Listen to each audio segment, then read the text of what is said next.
Fy enw yw Carys Owens, rwy'n byw yn Manor, St Clair, a dyma Rhys y mab hynna a Eiron fy gŵr. Mae gen i 2 fab arall, Iwan a Aled. Ni'n ffermio da godro, a mae chydig o foch dyn ni hefyd.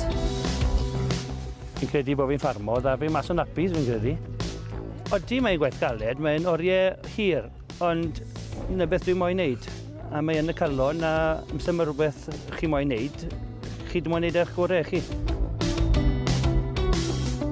Rwy'n 16 mlwydd oed. Y dad yn gweithio ni'n galed fi ar 2 brawd arall te. Mae eitha tipyn o slave driver ydy.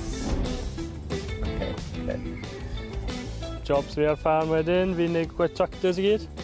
Mae fi mow seiled, trosio. Mae dyleita fi yn peiriannau pethau. Yn amser sbar rwy'n mynd off i helpu contractor a treol ennill fach arian fi na'n. Gryfderau, licen i feddwl taw trefn i'r boes ma fi credu yw'n gryfderau. Mae fy fam yn menyw bach neis. Mae'n gwneud bwyd i fi pob nos. Mae'n eitha da. Mae Rhys yn hoffi gwrando ambell waith, ond os bydd rwy tasg mae'n hoffi wneud, bydd yna fel shot. Ond os mae rhywbeth ddim wrth i fod, bydd e'n llusgo i drad yn jocer. Dwi ddim yn hoffi wneud pethau gyda David. So nhw'n anifeiliad neis iawn.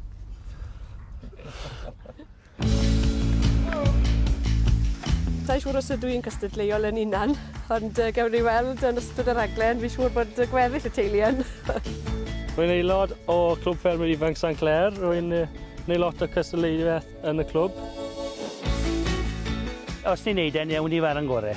Os fe'n tasg yn siwto ni, fe roi ni 100% i fi hwnna dda fe. A ni yw'r #1 tîm fydd yn ennill Fan Factor.